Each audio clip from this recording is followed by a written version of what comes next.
Namaskar viewers, hello and welcome to this special broadcast on Sunset TV. I am Tina Jha and with me is my colleague Manoj Verma. A day before the special session of Parliament, Vice President and Rajya Sabha Chairman Jagdeep Dhankar hoisted the national flag at the new building of Parliament. He was joined at the event by Lok Sabha Speaker Om Birla, Union Minister of Parliamentary Affairs Prahlad Joshi, Rajya Sabha Deputy Chairman Harivansh, along with Ministers of State for Parliamentary Affairs Arjun Ram Meghwal and V. Muralidharan, as well as various leaders representing political parties from both the Lok Sabha and the Rajya Sabha. The Vice President called it a historic moment, saying Bharat today is witnessing epochal change. He said the world is in total recognition of might, power and contribution of Bharat. We are living in times where we are witnessing development, achievements which we never dreamt of. So the significance of the day today, heralding a new beginning from one glorious legacy to a new chapter in Bharat's Amrit Kal. This is what we will celebrate on this special broadcast today. For this, we are joined by three eminent guests. So let me begin the program by introducing them to you. With me in the studio is Mr. Hukumdev Narayan Yadav, former Member of Parliament, Lok Sabha. Thank you, sir, for your time. And welcome to Sunset TV. Next to him is Mr. Niranjan Bishi, Member of Parliament, Rajya Sabha. He represents the BJD. And we are also delighted to be joined virtually by Mr. Ghanshyam Tiwari, Member of Parliament, Rajya Sabha. He represents the BJP in the upper house. Thank you, Mr. Tiwari, for joining us virtually. Thank you very much for joining us on this special broadcast today. Let me begin the program today by asking you, in fact, getting opening remarks from you about the significance of the day, the flag hoisting at the new building of Parliament.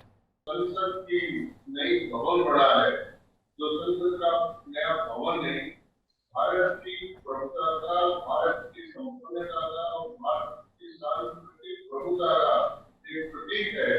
उस पर हमारा जो राष्ट्रीय ध्वज है, उस राष्ट्रीय ध्वज को फहराकर जो ये संदेश दिया है कि हम इस प्रकार एक नए भारत की संरचना करना चाहते हैं, इस प्रकार का एक संसद में दिखाया गया है, इस प्रकार की टीम है। तो आज का ये दिन बहुत ही उत्साहवर्धक, बहुत ही आनंददायक, बहुत ही अविस्मरणीय और ऐतिहासिक दिन है। इसलिए मैं हमारे माननीय उपराष्ट्रपति महोदय को बहुत बहुत बधाई देना चाहता हूँ और उनके साथ सभी लोग जो इस क्षण में गवाए रहे हैं, उन सबको मैं बहुत बहुत बधाई और धन्यवाद देना।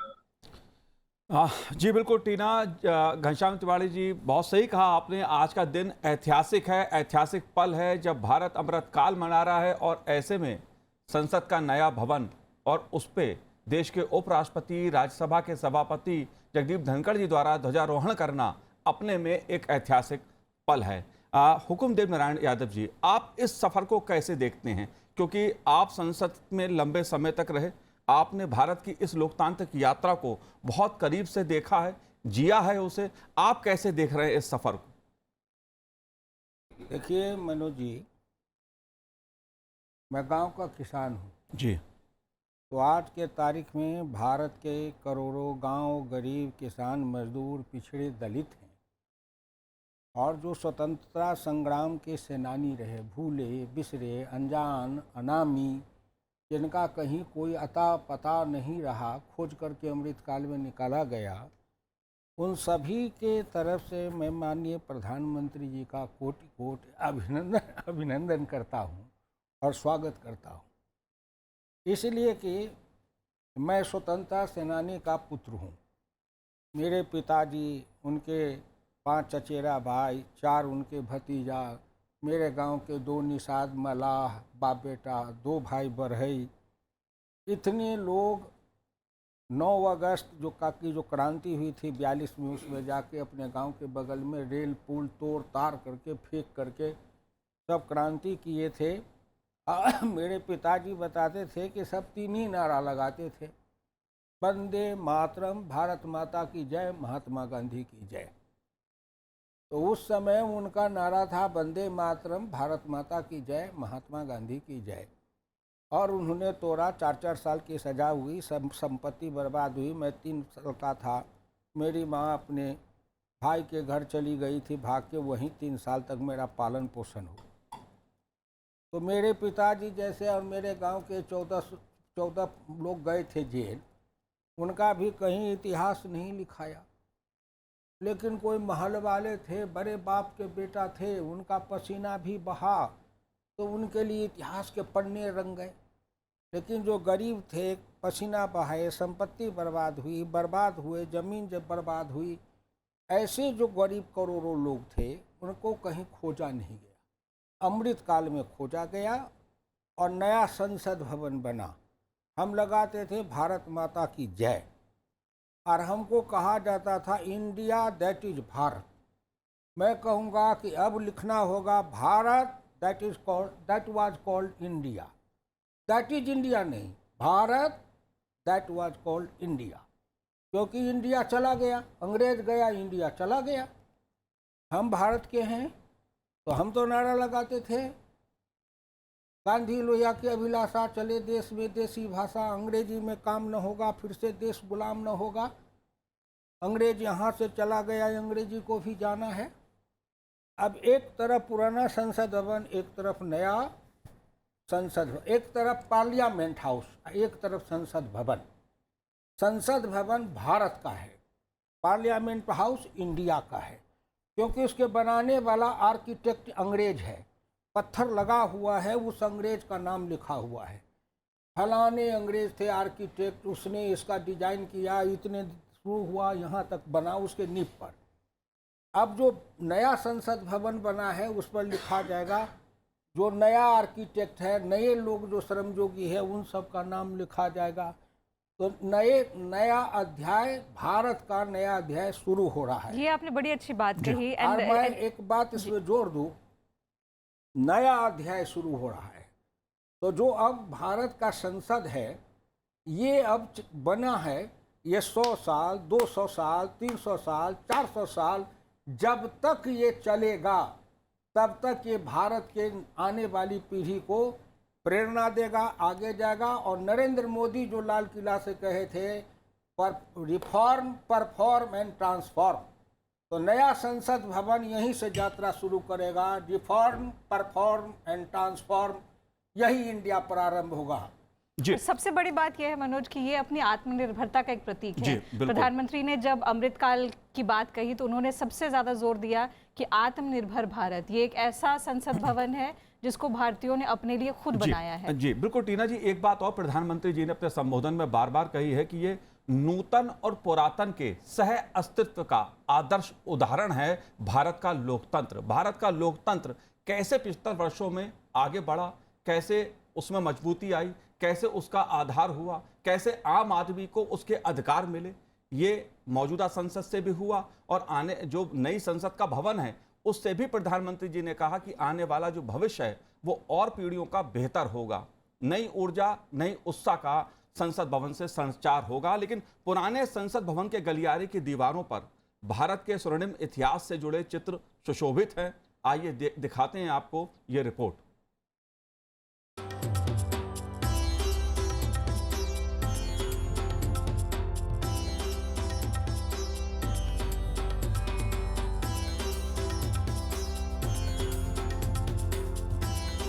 आज हम हाजिर हैं संसद के इस ऐतिहासिक भवन में, जिसके गलियारे में लगी है देश के प्रतिष्ठित कलाकारों की कलाकृतियां। ये सभी चित्र अपने आप में भारत के गौरवशाली अतीत को समेटे हुए हैं।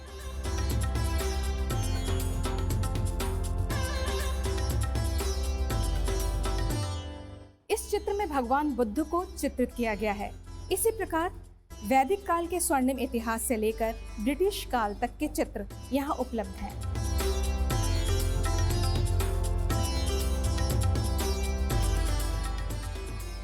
पाणिनि से लेकर चाणक्य तक सभी इन चित्रों में चित्रित किए गए हैं। हमारा स्वर्णिम इतिहास इन चित्रों में खुलकर सामने आता है।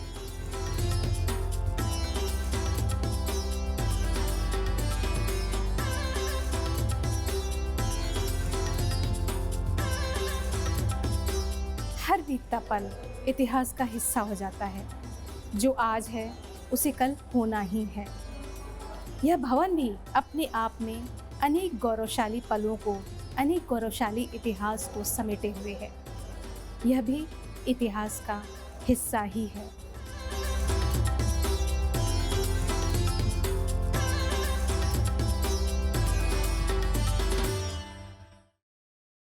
जी, लेकिन आज का दिन जो है वो ऐतिहासिक है भारत के लोकतंत्र के लिहाज से, क्योंकि लोकतंत्र का जो यात्रा रही है, भारत की जो गौरवशाली एक यात्रा रही है, उसमें कई पड़ाव आए हैं, लेकिन एक और पड़ाव इसमें जुड़ रहा है। जैसा कहा कि नूतन और पुरातन के सह अस्तित्व का आदर्श उदाहरण है।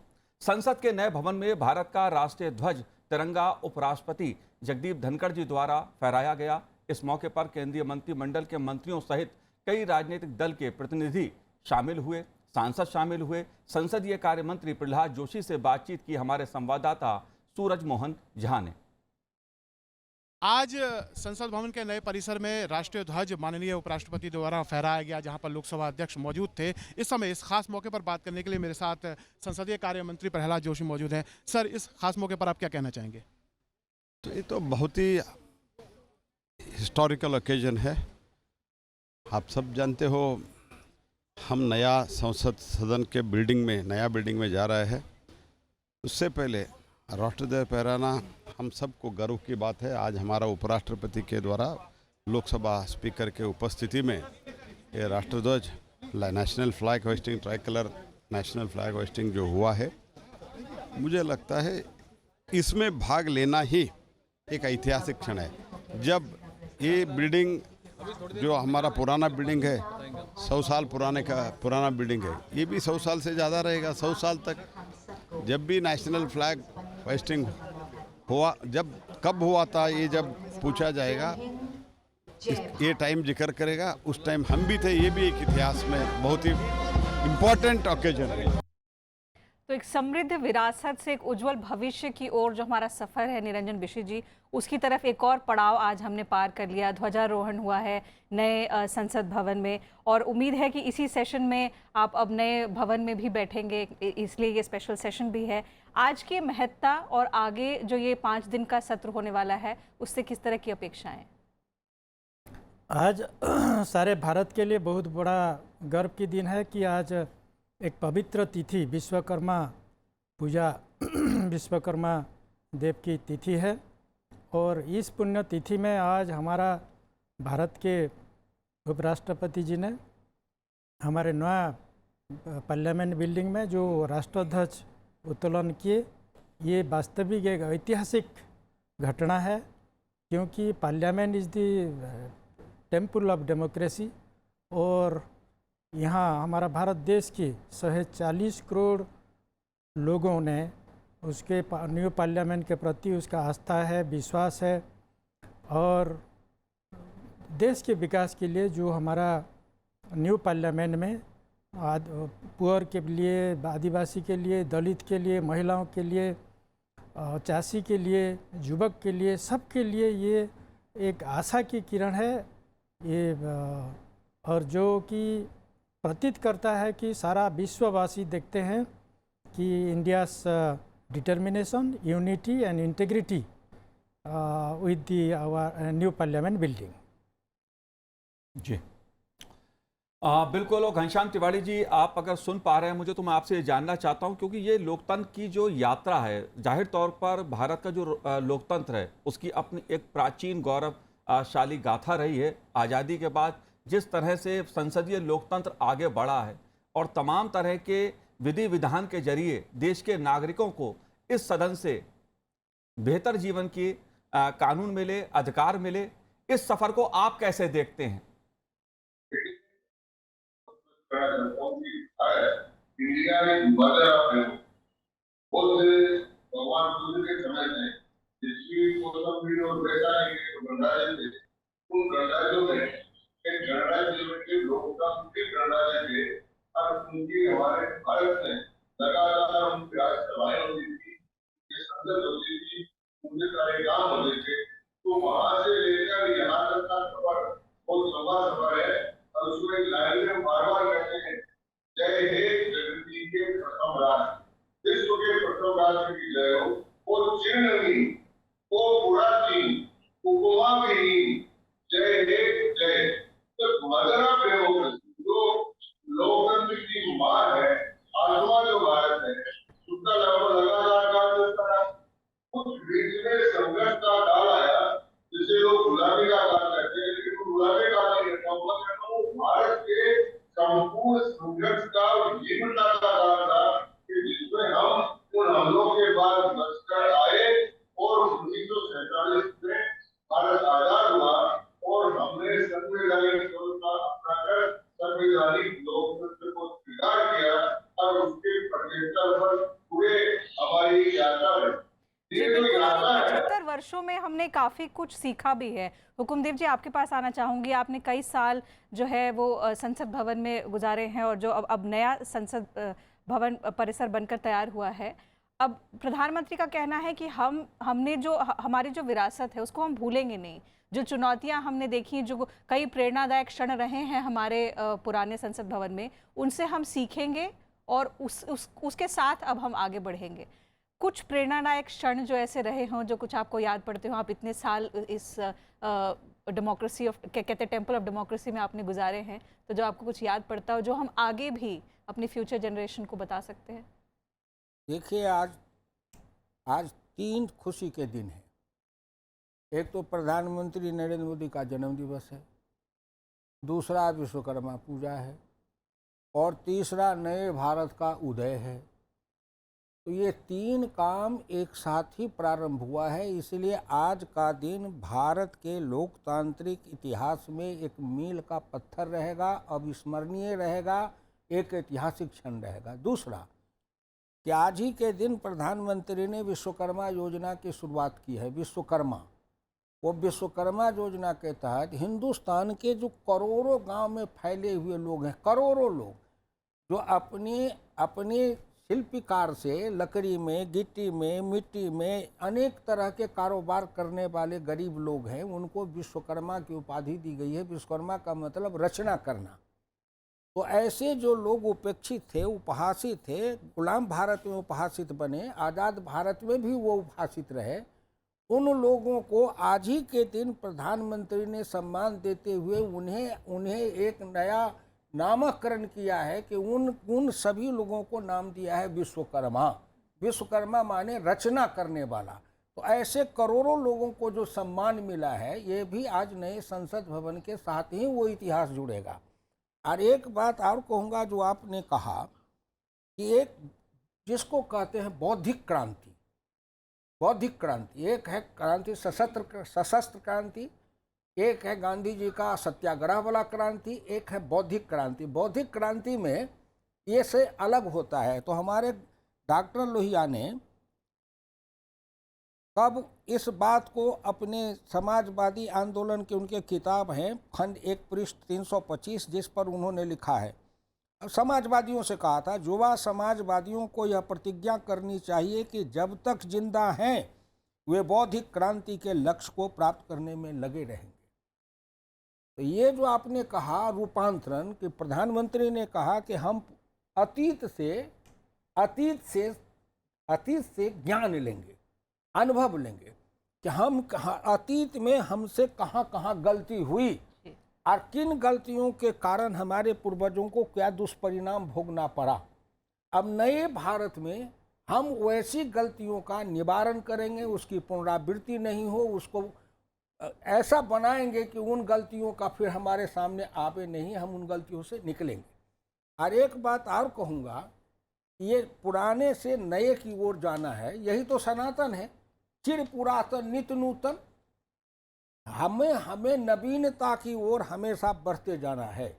यही है प्रकृति का नियम, यही है सनातन। सनातन कोई किसी जाति का नहीं है, एक ये पथ है, एक राह है, मार्ग है। चिर पुरातन नित्य नूतन, प्रकृति प्रतिपल अपने में नवीनता लाती है। हम और आप जितने देर बैठे हैं उतने देर में हमारे अंदर कितनी नवीन घटनाएं घटित हो गई होगी, हमें पता नहीं। तो ये जो घटनाएं घटित हुई है, ये महत्वपूर्ण है। जो प्रधानमंत्री जी ने कहा, पुराना संसद भवन है, अंग्रेजी राज में बना, उसमें बहुत आए, अंग्रेज से लेकर के सब आए, लेकिन कहीं न कहीं मैं 77 में आया और उसमें घूमता था तो अपने सब देखता था, लेकिन कहीं न कहीं स्वतंत्रता सेनानी के परिवार से आने के कारण और मेरे पिताजी जो स्वतंत्रता सेनानी थे उनसे जो सुनता था उस समय की पीड़ा, तो मैं उसमें घूमता था तो मुझे ये लगता था कि हम तो अभी पूरा आज़ाद नहीं हुए हैं। ऐसा दिन आता कि हमारा अपना कोई नए तरीके से नया भारत का संसद भवन बनता, नए लोग, नए ढंग से, नई दृष्टि के साथ। तो एक नई दृष्टि के साथ, जिसको कहिए रूपांतरण, जो प्रधानमंत्री कहते हैं रिफॉर्म, परफॉर्म एंड ट्रांसफॉर्म। तो पुराने संसद भवन में बहुत रिफॉर्म हुआ, बदलाव करते करते, लेकिन वो सैचुरेशन पॉइंट पर पहुंच गया कि अब नए तकनीक के हिसाब से, नए टेक्नोलॉजी के हिसाब से संसद के जितने काम बढ़े हैं। 77 में मैं आया था तो 4-5 कमेटी थी संसद की, आज 50 कमेटियां हैं जिसके चेयरमैन है, काम है। तो संसद के काम में जो बढ़ोतरी हुई है वो पुराने भवन में वो असंभव था। जी बिल्कुल। तो अब नई दृष्टि और नई सोच के साथ सब साथ मिलकर कैसे आगे बढ़ेंगे जिससे देश ऊंचाइयों तक पहुंचे, उस पर चर्चा करेंगे बिशी जी से। पर आज के कार्यक्रम में राज्यसभा के उपसभापति हरिवंश भी मौजूद रहे और उनसे भी हमारे संवाददाता सूरज मोहन झा ने बात की। आइए सुनते हैं। संसद भवन के नए परिसर में आज राष्ट्रीय ध्वज उपराष्ट्रपति द्वारा फहराया गया, जहां पर लोकसभा अध्यक्ष ओम बिरला भी मौजूद थे और राज्यसभा में उपसभापति हरिवंश जी भी मौजूद थे। इनसे जानते हैं इस खास मौके पर इनके क्या अनुभव रहे। यह ऐतिहासिक पल था। कम समय में भव्य नए संसद भवन का निर्माण, नए भारत के ऐतिहासिक सामर्थ्य, उसकी क्षमता का परिचायक है। यह एक नए युग की, नए सपनों के साथ, नए आकांक्षाओं के साथ नई शुरुआत है। विवेकानंद का जो सपना था कि 21वीं सदी का नेतृत्व दुनिया में भारत करेगा, उसकी शुरुआत इस नए संसद भवन से होगी, हम सबका विश्वास है। धन्यवाद सर। तो राज्यसभा के उपसभापति का कहना था कि एक नए युग की शुरुआत आज इस संसद भवन के नए परिसर में जो राष्ट्रीय ध्वज फहराया गया उससे हुई है और ये कहीं ना कहीं भारत के संसदीय लोकतंत्र को और मजबूत बनाएगा। संसद भवन से सूरज मोहन झा के साथ कैमरामैन राज ठाकुर की रिपोर्ट।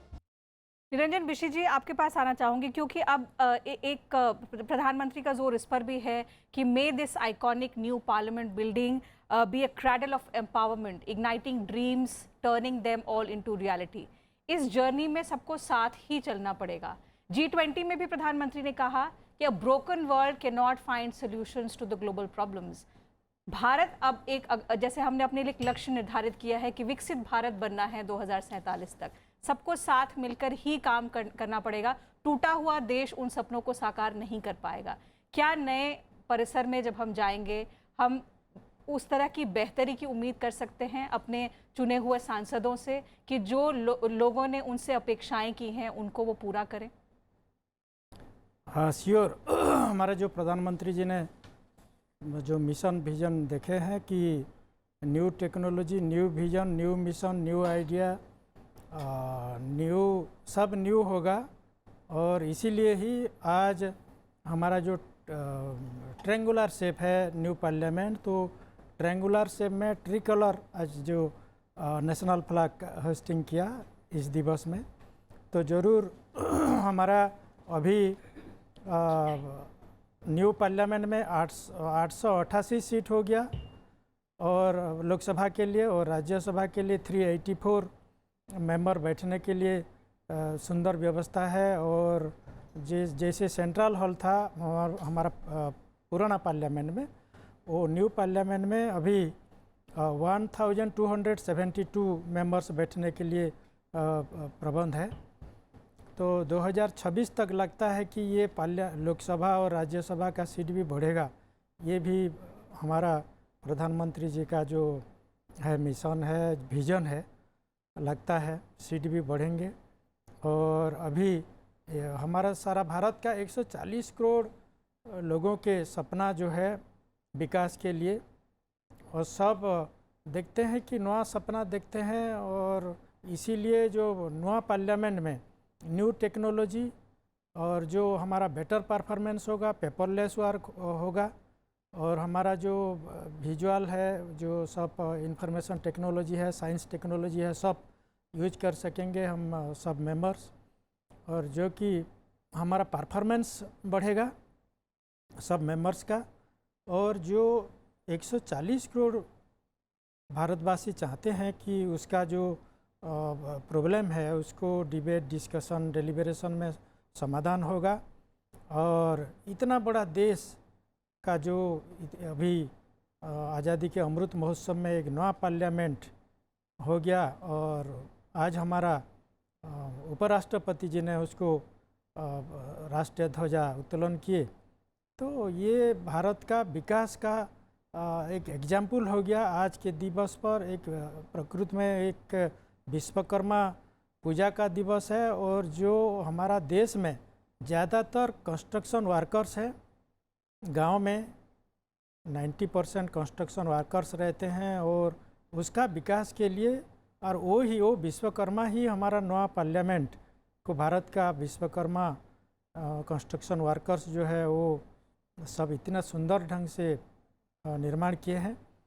ये इसमें मालूम पड़ता है कि जो 1927 से पहले अंग्रेज़ों के ज़माने में बनाए थे पुराना पार्लियामेंट, वो उसमें भी 545 सीट था, लोकसभा में 250 सीट था, राज्यसभा में सेंट्रल हॉल बनाए थे। तो उसमें भी पहले तो 395 आर्टिकल था, अभी 448 आर्टिकल हो गया, 25 पार्ट्स हो गया, 12 शेड्यूल हो गया, अभी फिर 105 अमेंडमेंट हो गया लॉ। और हमारा जो पार्लियामेंट है वो सुप्रीम लॉ मेकिंग बॉडी है इंडिया में और सारा विश्व में जो है हमारा डेमोक्रेसी। बिल्कुल, और उसकी क्रेडिबिलिटी हमें आने वाले दिन में मनोज जी बना कर रखनी होगी। रिप्रेजेंटेशन के लिहाज से, टेक्नोलॉजी के हिसाब से बिशी जी ने कहा कि बेहतरी दिखेगी नए संसद भवन में, लेकिन संसद सुचारू रूप से चले भी, इसकी जिम्मेदारी ये कैसे होगा? बिल्कुल टीना, आपने G20 शिखर सम्मेलन का उल्लेख किया। जाहिर तौर पर दुनिया के जो आर्थिक दृष्टि से संपन्न देश हैं, ताकतवर देश हैं, वो भारत की राजधानी नई दिल्ली में जुटे और जिस तरह से भारत के लोकतंत्र को उन्होंने देखा, समझा, प्रधानमंत्री की नज़रों से, प्रधानमंत्री के वचनों से उसकी खुद तारीफ भी की। जाहिर तौर पे भारत लोकतंत्र की जननी है और जब ये बात कही जाती है तो जो लोकतंत्र की यात्रा है, 75 वर्षों की जो लोकतंत्र की यात्रा है, संसदीय लोकतंत्र की जो यात्रा है, वो अपने में इसका एक बहुत बड़ा प्रमाण है। लेकिन संसद का विशेष सत्र शुरू हो रहा है, जाहिर सी बात है देश की निगाहें लगी हुई हैं। घनश्याम तिवारी जी, आमतौर पे संसद के जो सत्र होते हैं वो साल में 3 होते हैं मोटे तौर पर। संसद का ये विशेष सत्र खास क्यों है? जाहिर तौर पर अमृतकाल की बात भी है और कुछ महत्वपूर्ण बिल भी सदन में पेश किए जा सकते हैं। आपका क्या कहना है इस पर? देखिए, ये जो विशेष सत्र बुलाया गया है जी, ये सत्र स्वयं इस बात को प्रमाणित करता है कि पहले दिन दोनों सदनों में भारत के संसदीय लोकतंत्र की यात्रा, उसके अनुभव, उसके सारे जो किए गए काम है और हमारी उपलब्धियां हैं, तब उसमें जो हमारी कमियां रही है उन सब पर एक बहस होगी और वो बहस ये बताएगी कि हमने संसदीय लोकतंत्र में क्या क्या किया।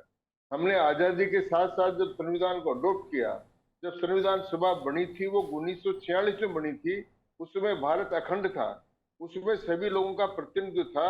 लेकिन जब हमारे 3 वर्ष 11 दिन के बाद में जब ये रिपोर्ट आया, संविधान हमने 49 में 49 में स्वीकार किया, उसके बाद से लेकर पहले संविधान संशोधन जो अनुसूचित जाति और जनजाति को आरक्षण देने के लिए था, और उसके बाद में संविधान संशोधन जो माननीय नरेंद्र मोदी जी ने किया, जो ईडब्ल्यूएस को आरक्षण देना था, वंचित वर्ग के गरीब लोगों को।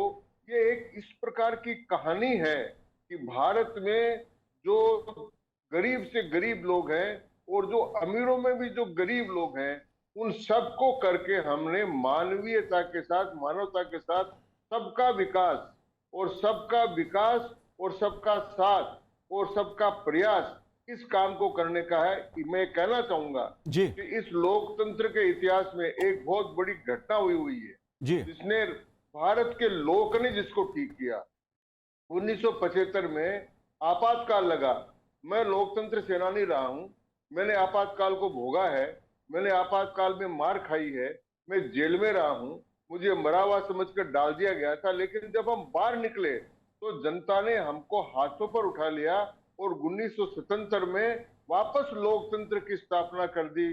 और इसी संसद के लोकतंत्र के भवन में एक संविधान संशोधन हुआ जिसके अंतर्गत इसके बाद में कोई भी आदमी संविधान को सस्पेंड नहीं कर सकता, कोई भी आदमी संविधान के साथ उसके कोई काम नहीं कर सकता, उसकी सीमा नहीं बढ़ा सकता, लोकसभा राज्यसभा विधानसभा की कम नहीं कर सकता। इन सब बातों के साथ हमने एक परिपक्व लोकतंत्र इन 75वें वर्ष में पाया है। और ये जो 9 साल निकले हैं, जी इन 9 साल में हमने इतने 9 पर 9 इतने काम किए हैं कि उन कामों के बाद में भारत की प्रतिष्ठा और भारतीय लोकतंत्र की सर्वव्यापकता इतना गहरी हो गई है कि लोग देखने लगे कि क्या हो रहा है। आज जैसे विश्वकर्मा योजना प्रारंभ की, विश्वकर्मा योजना प्रारंभ करना और विश्वकर्मा के दिन झंडारोहण करना, आज उन हजारों लाखों करोड़ों कारीगरों को जो सदियों से खेती का अंदर मिट्टी के बर्तन बनाने के लेकर, लकड़ी का काम करने से लेकर, नक्काशी से लेकर, कारीगरी से लेकर जो करने वाले थे, उनको कोई कमेरू कहता था, कोई किसु नाम से पुकारता था, आज उनको विश्वकर्मा के नाम से पुकार कर अलकापुरी जो इंद्र का महल था जिसने बनाया था विश्वकर्मा ने, जो आर्किटेक्ट है दुनिया का पहला, और जो सारे गांव-गांव में हमारे विश्वकर्मा बिखरे हुए हैं, उनको कमेरू के बजाय विश्वकर्मा बना देना, ये भी एक बहुत बड़ी बात थी। और मैं आपको एक और निवेदन करना चाहूंगा जी कि ये जो गणेश चतुर्थी के दिन जो इस भवन में प्रवेश हो रहा है, वो बहुत बड़ा महत्वपूर्ण बात है, क्योंकि सृष्टि की उत्पत्ति गणेश चतुर्थी के दिन हुई। पहली तिथि जो है ना, शुक्ल पक्ष की पहली या दूसरी तीसरी तिथि को नहीं, चतुर्थी के दिन सृष्टि हुई थी, इसलिए चतुर्थी को सबसे बड़ी तिथि मानते हैं। और इसलिए हमारे घरों में जो महिलाएं हैं वो 4 चौथ के व्रत करती है, चतुर्थी के व्रत करती हैं। और इसी दिन गणेश जी का भी जन्म हुआ, तो गणेश जी की चतुर्थी है।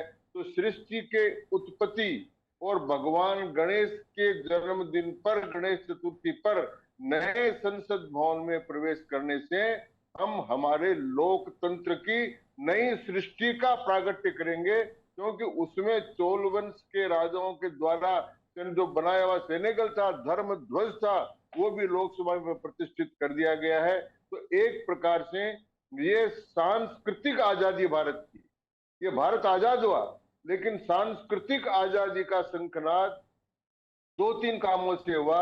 उन कामों में आज का विश्वकर्मा जयंती और गणेश चतुर्थी और नए संसद भवन में प्रवेश करते समय 2200 वर्ष पहले जो था विधान, जो भारत था उसके अपने उसमें उसके अशोक के समय में, उस भारत का जो विवरण है। और मैं एक बात और कहना चाहता हूँ कि हमारा जो संविधान है, ये आज की परंपरा नहीं है। हमारे यहाँ लिखित संविधान की बहुत पुरानी परंपरा है।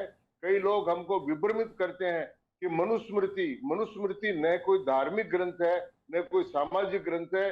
मनुस्मृति विश्व का सबसे पहला लिखित कानून था, जिसको 100 साल बाद बदल दिया गया, उसका अस्तित्व खत्म हो गया। याज्ञवल्क्य स्मृति आ गई, नारद स्मृति आ गई, 52 स्मृतियां हमारे यहाँ आई, और वो 52 स्मृति आज तक मौजूद है। अंत में याज्ञवल्क्य स्मृति के अंतर्गत हिंदूला चलता है। याज्ञवल्क्य स्मृति के बाद में अंबेडकर स्मृति आ गई, संविधान स्वराज लिखी हुई। और ये सारा जो काम है, इसका जो प्राकट्य है, वो नए संसद भवन के अंतर्गत होगा, और ये भारत की नई सृष्टि को पैदा करेगा और सृष्टि को बताएगा कि भारत क्या है।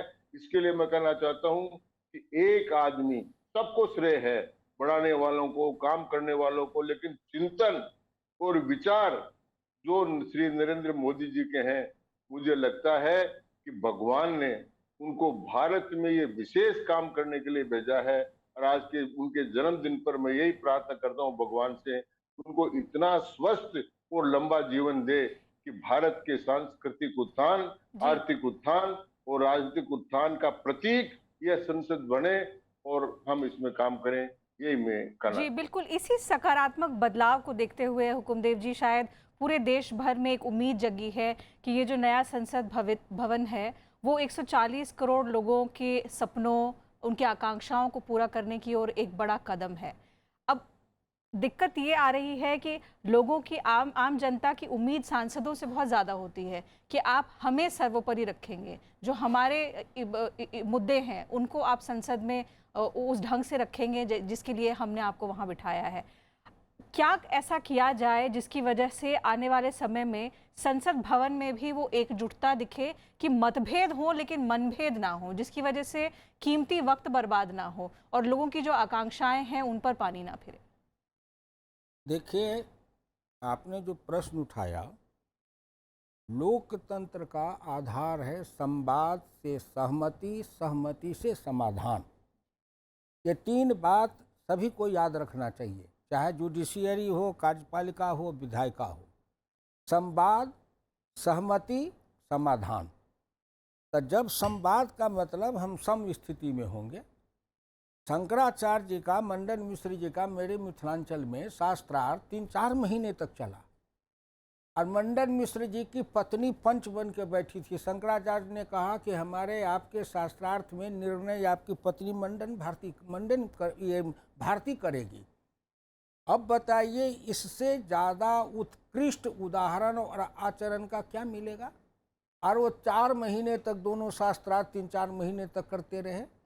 तो फिर मैं ये कहना चाहता हूँ आपके भी, नया संसद भवन बना है तो संसद भवन का नाम क्या है? अगर संधि विच्छेद करे तो संसद, संग सद, संग माने संगति, सद माने सदविचार, सद आचार, सद व्यवहार, सदवृत्ति, सद ज्ञान, ये सब आता है।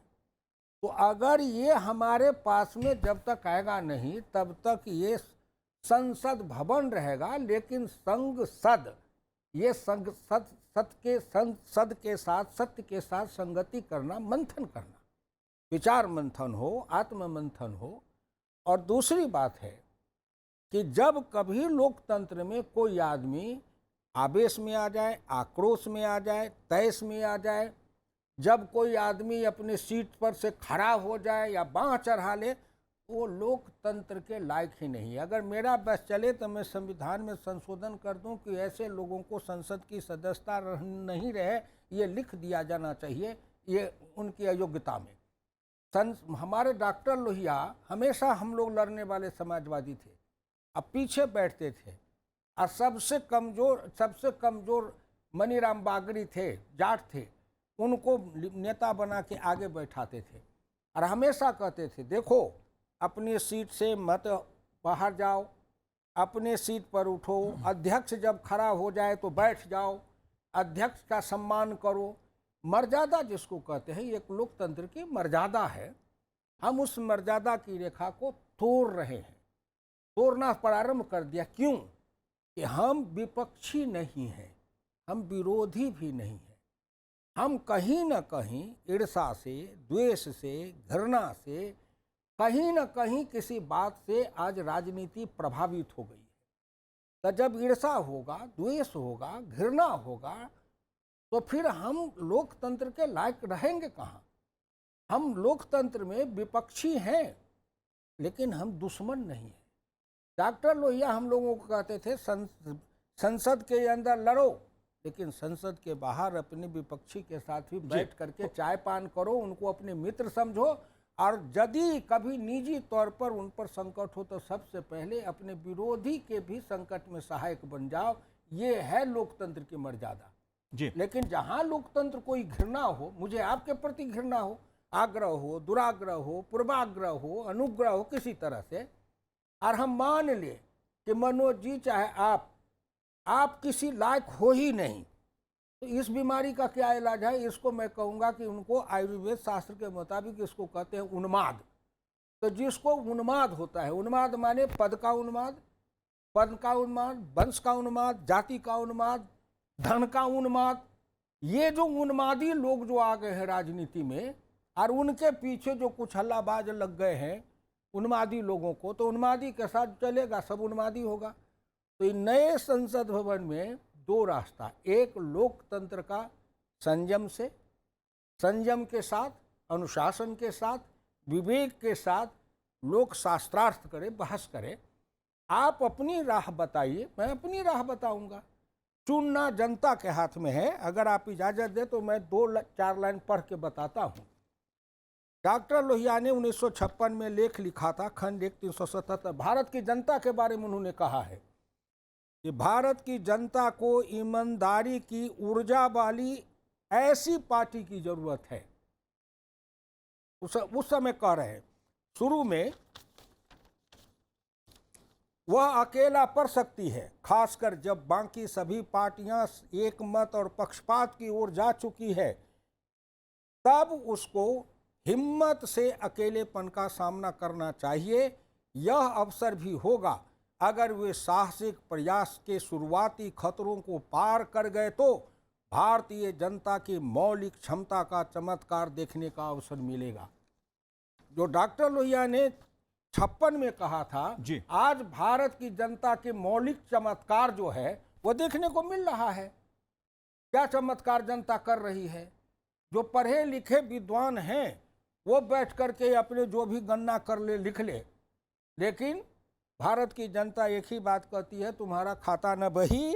अहम गांव का गरीब, निर्धन, निर्बल, पिछड़े, दलित, विश्वकर्मा जो बनाए गए हैं, सम्मान दिया गया है, वो कहेंगे वो 16 आना मैं सही। हुकुमदेव जी आपकी इसी बात पे आता हूं, क्योंकि गांव गरीब किसान की बात होती है और इस देश में लंबे समय तक गरीबी हटाने के नारे भी लगे।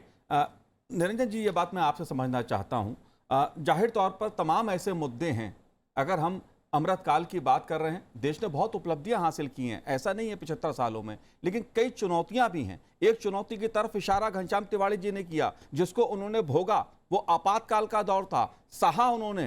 हुकुमदेव जी भी यहाँ पर बैठे हुए हैं। एक चुनौती लोकतंत्र के सामने है, जिसकी लगातार कोशिश कभी परिवारवाद के रूप में होती है, कभी किसी और रूप में होती है, धन बल के रूप में होती है। इन चुनौतियों को आप कैसे देखते हैं? चुनाव सुधार के मुद्दे को आप कैसे देखते हैं? Dr. B.R. Ambedkar, the chief architect of Constitution of India, had provided a unique framework to guide and govern the country, keeping in view the unique social, cultural and religious diversity in our country. तो उसको अगर देखा जाए तो doctor B.R. Ambedkar ने constitution of India में, लोकतंत्र में सब प्रकार के प्रबंध किया है, लिखा है, और हमारा भारत के संविधान जनता जनार्दन को, सिटीजन ऑफ इंडिया को, लोग को, जन को, प्रजा को सब अधिकार दिया है कि उसको देश के लिए, देश के हित के लिए, देश के विकास के लिए, कल्याण के लिए, मंगल के लिए, वो दलित हो, आदिवासी हो, गरीब हो, महिला हो, चासी हो, सबके विकास के लिए एक सुंदर लोक प्रतिनिधि चुनेंगे। जैसे कि हमारा पार्लियामेंट में सुंदर आइन कानून की विधि व्यवस्था होगा। आज जो परिकल्पना किया गया कि नया पार्लियामेंट में हमारा स्मूथ एफिशिएंट फंक्शनिंग होगा, कि जो देश के जनता चाहते हैं कि स्पीडी वर्क, सब आज साइंस टेक्नोलॉजी के युग में सब बेटर परफॉर्मेंस चाहते हैं और क्विक रिजल्ट चाहते हैं। तो इसीलिए ऐसे यंग मास चुना जाएंगे और ऐसे एफिशिएंट आदमी को लोग ने इलेक्ट करेंगे, जिसके द्वारा कि भारत का डेवलपमेंट जो भारतवासी अभी चाहते हैं, और जो भारत के संविधान निर्माता डॉक्टर B.R. अम्बेडकर ने उसके टाइम पर भी वो सब सोच समझ करके एक सुंदर व्यवस्था किया है हमारा भारत के संविधान में। और अगर भारत का संविधान को सब पढ़ेंगे, जानेंगे, सोचेंगे, तो ठीक ढंग से ठीक आदमी को लोक प्रतिनिधि करके भेजेंगे पार्लियामेंट को, और इस पार्लियामेंट के माध्यम से ही हमारा भारत का विकास होगा, डेवलपमेंट वर्क होगा। और हमारा जो अभी पिछड़ा वर्ग है, आदिवासी है, दलित है, महिला है, विशेष करके चासी है, और अभी यंग मास है, उसका विकास करना ज़रूरी है। और अभी हमारा देश ये यंग एंड डायनेमिक लीडर चाहता है, और एक अच्छा लीडर चाहता है जो कि हमारा देश का विकास के लिए एक्टिव होकर के, जो निरपेक्ष होकर के, जो सच्चाई में काम करेंगे और देश के विकास के लिए बलिदान आप सही कह रहे हैं। और ये सवाल मैं घनश्याम तिवारी जी आपके पास लेकर आना चाहूँगी कि बात जब देश की प्रगति की है, लेकिन कुछ चुनौतियां भी हैं जिसका हमने अभी जिक्र किया है, G20 जैसे सम्मेलन में वैश्विक ध्रुवीकरण के बावजूद भारत ने बहुत बड़ी कूटनीतिक जीत हासिल की। हमने एक सहमति जो दिल्ली डिक्लेरेशन पे पाई वो काबिले तारीफ है, लेकिन अब उसको डोमेस्टिकली हम कैसे रेप्लिकेट करें, ये रूलिंग पार्टी के लिए बहुत बड़ा चैलेंज है कि जब देश की प्रगति की बात हो तो कैसे आम सहमति बनाई जाए जिससे कि सारे लोग एकजुट होकर विकसित भारत की ओर अग्रसर हो। समय बहुत कम है और काम बहुत ज्यादा है 2047 तक। ये बिल्कुल ठीक बात कही आपने। और जैसे कि हमने ये रूस यूक्रेन युद्ध के बारे में जिस प्रकार यूरोप की और अमेरिका की मान्यता थी, जिस प्रकार रूस और चीन की मान्यता थी, उन सब में जिस प्रकार से माननीय प्रधानमंत्री नरेंद्र मोदी जी ने खुद ने सबसे बात करके ये दिल्ली घोषणा पत्र जारी कराया, उस पर मुझे कहते हुए प्रसन्नता है कि श्रीमान शशि थरूर जी ने कहा कि भारत की और नरेंद्र मोदी जी की डिप्लोमेटिक जीत है। भूतपूर्व महामहिम राष्ट्रपति प्रतिभा पाटिल जी ने कहा, श्रीमान मनमोहन सिंह जी ने कहा, इन सब ने कहा, तो ये साफ नजर आ रहा है कि ये हमारी विश्व में बहुत बड़ी कूटनीतिक जीत हुई है। और प्रधानमंत्री मोदी जी विश्व के सरपंच के रूप में, एक चाणक्य के रूप में नए प्रकट हुए हैं, जिन्होंने इस प्रकार का काम करके भारत की प्रतिष्ठा को बढ़ाया। अब इसको भारत में कैसे लाना है, इसके लिए नए नए कानूनों में संशोधन करना पड़ेगा। पुराने कानूनों से काम नहीं चल सकता, डिजिटल भारत को करना पड़ेगा। प्रधानमंत्री जी ने जब डिजिटल पेमेंट की बात की थी तो लोगों ने मजाक उठाया था कि इतने लोग अनपढ़ है, गांव में भारत रहता है, कैसे होगा। आज दुनिया में विश्व में सबसे ज्यादा डिजिटल ट्रांजैक्शन भारत में हो रहे हैं। ये एक गति है, इस प्रकार की गति है। जिस प्रकार से अभी एक जन विश्वास विधेयक आया जिसमें 42 कानूनों में 182 संशोधन करके डीक्रिमिनलाइजेशन किया गया, अपराधीकरण किया गया, और इतनी छूट उसमें हो गई। जिस प्रकार से आईपीसी, सीआरपीसी और एविडेंस एक्ट, उसके बारे में 3 नए बदले हुए कानून आ गए। जिस प्रकार से हमारे 4 करोड़ से अधिक मुकदमे न्यायालयों में पेंडिंग हैं, उनमें से केवल मोटर व्हीकल एक्ट के 87 लाख से ज्यादा हैं, उनको उसमें से निकालने की बात हो रही है। और नई भारतीय न्याय संहिता और नई प्रक्रिया संहिता जो बन रही है, जो साक्ष्य अधिनियम बन रहा है, जिससे डिजिटली जिस प्रकार से एविडेंस हो सकती है, जिस प्रकार से उनको लाया जा सकता है, तो ये सारे कानून जो नए आ रहे हैं, नई प्रकार की बातें जो की जा रही हैं, उनसे हम द्रुत गति से चलेंगे। और जैसा स्वामी विवेकानंद जी ने कहा कि कमल भारत की उन्नति का प्रतीक बनेगा, और हमने हमारे राष्ट्रीय पुष्प कमल को G20 का लोगो बनाया, और वसुधैव कुटुंबकम जो हमारी सनातन घोषणा है, इन सनातन घोषणा को वन अर्थ वन फैमिली के रूप में परिभाषित किया।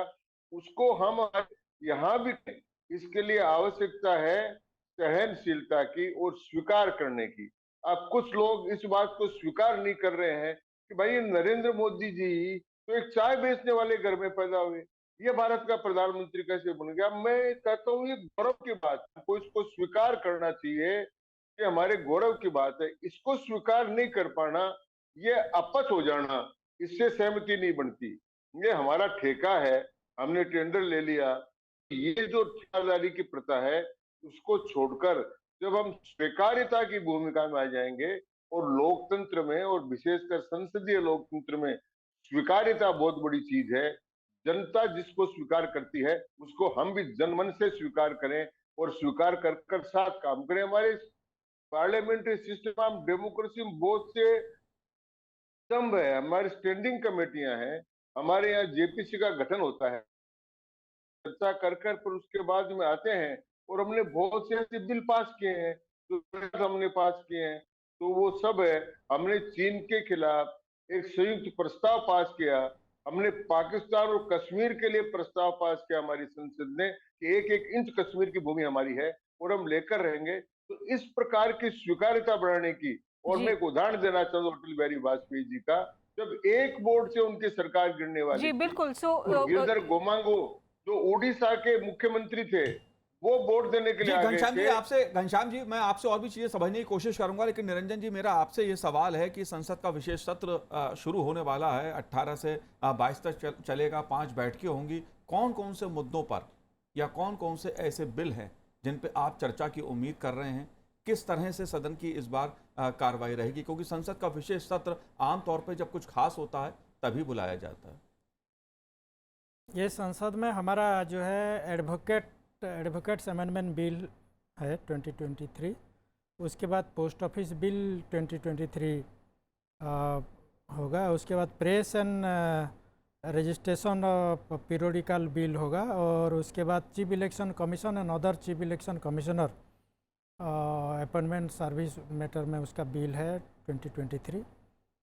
और हम आशा करते हैं कि ये स्पेशल सेशन में जो स्पेशल डिस्कशन होगा हमारा देश के हित के लिए होगा, और जो हमारा जो नया पार्लियामेंट का जो ट्रायंगुलर शेप है, तो हमारा जैसे ट्राइकलर उड़ता है हमेशा, भारत का ट्राइकलर और झंडा हमारा सदा ऊंचा रहता है सारे विश्व में। तो मैं आशा करता हूँ कि ये जो नया पार्लियामेंट में हमारा सब स्पेशल बिल है वो बहुत ही अच्छा देश के हित के लिए होगा, और हमारा देश हमेशा हमारा नेशनल फ्लैग जैसा उड़ता है, हमारा भारत का मान शान बढ़ाता है, ऐसे ऊंचा झंडा ऊंचा रहेगा। और हमारा जो नया पार्लियामेंट है वो भी हमारा सब संसद का, हमारा देश का 140 करोड़ देशवासियों का ऐसे ही मान शान बढ़ाएगा, यही हम उम्मीद रखते हैं। हुकुमदेव जी, एक आखिरी सवाल मेरा आपसे ये है, क्योंकि हम अमृतकाल पे चर्चा कर रहे हैं, जो देश की संसदीय लोकतंत्र यात्रा रही है आज़ादी के बाद, जिस तरह से देश का लोकतंत्र बढ़ा है, लेकिन एक बड़ा सवाल, महिला सशक्तिकरण इस देश में हुआ है, लेकिन महिलाओं की भागीदारी संसद में, विधानमंडलों में, इस पहलू को आप कैसे देखते हैं? देखिए, असली बात है कि हमारी दृष्टि क्या है, लोक दृष्टि। एक तरफ पंचायती राज में और जो स्थानीय शासन नगर निगम सब है उसमें महिलाओं को 33% आरक्षण है, और उससे पिछड़े और दलित महिलाओं के लिए भी उस 33% में उनके लिए भी 50% आरक्षण है, लेकिन उसमें उनके लिए भी आरक्षण है। तो देश के अंदर दो चीज़ है, एक लोग कहते हैं कि जैसे वहाँ है वैसे संसद में, विधानमंडल में भी महिला आरक्षण हो, लेकिन उन महिलाओं में भी पिछड़े और दलित समाज, आदिवासी समाज के हैं, उनके लिए भी उस आरक्षण में आरक्षण की संख्या निर्धारित हो। एक कहते हैं कि नहीं, सीधे महिला का आरक्षण हो।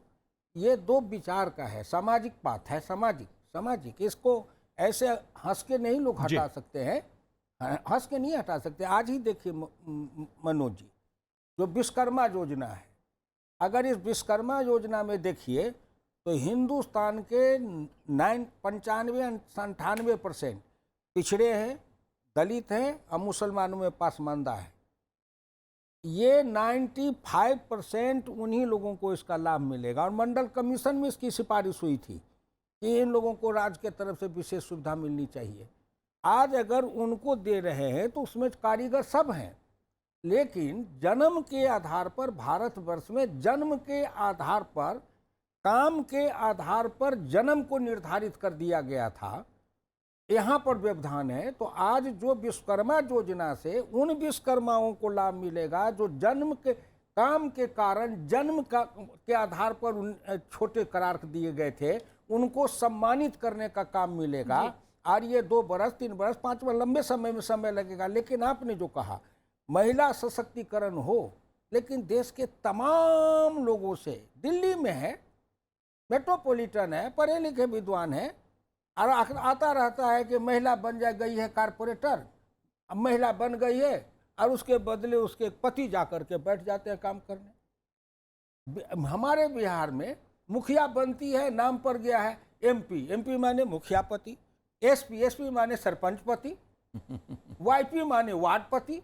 तो ये जो हमारे यहाँ, मैंने पंचायती राज मंत्री को बिहार में लिखा था कि साहब कानून बनाइए, कि किसी महिला के बदले अगर उसका पति या कोई जगह जाए तो उसको नागरिक अधिकार छीन लेना चाहिए, क्योंकि ये अपहरण है। तो एक तरह तो समाज और ये लोकतांत्रिक मूल्यों के खिलाफ भी है। चलते चलते इन्होंने महिला सशक्तिकरण की बात की, मैं युवा सशक्तिकरण की बात करना चाहूंगी हुकुमदेव जी आपसे ही। आप अनुभवी सांसद रहे हैं, आज के देश की ताकत है युवा वर्ग।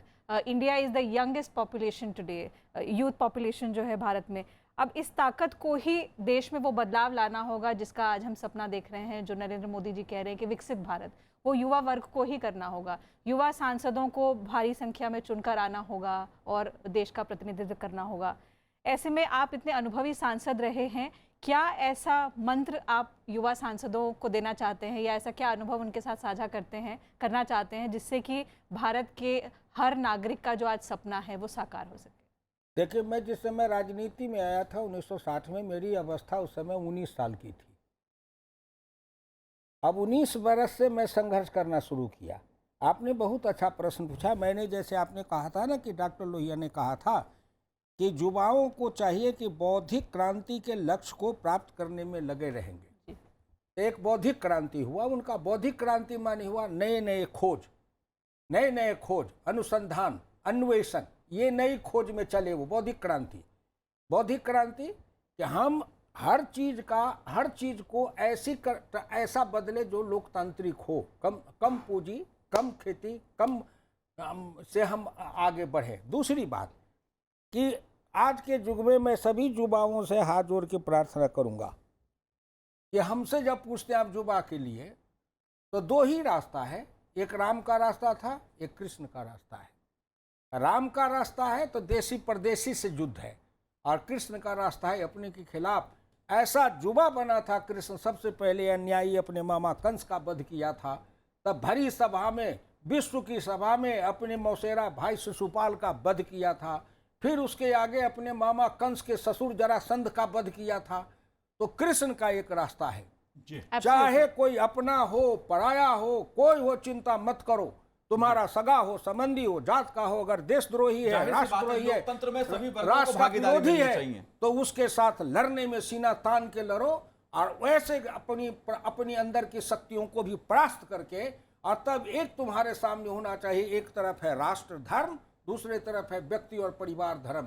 अगर परिवार और व्यक्ति धर्म को छोड़ो और राष्ट्र धर्म के ध्वजा को लेकर चलो, अपने से लड़ना सीखो, तब पराये से भी लड़ना सीखोगे। जो अपने से लड़ना सीख लेगा वो पराये पर भी विजय पाने में कभी पीछे नहीं रहेगा। यही आज के युवा के लिए कृष्ण का रास्ता है। और यही प्रधानमंत्री जी का भी संदेश है टीना, राष्ट्र प्रथम। जी बिल्कुल। सो you know, rightly said, as all our panelists have suggested, we embark on a new journey with a new vision, on a new direction, with new enthusiasm. Let's all walk in this journey together with pride, our heads held high, and ensure that whatever we are aspiring today, we are able to fulfill those dreams, turn them into reality by 2047. That is one dream, that is one ambition that Indians have set for themselves, and let's live up to that reality by 2047. So with that, we'll have to wind up this special broadcast. I would like to thank all my guests, Niranjan Bishi ji, Hukumdev Narayan ji, and Mr. Ghanshyam Tiwari ji for joining us on this special telecast today. It's been a pleasure to hear about your experiences, and we look forward to the 5-day special session.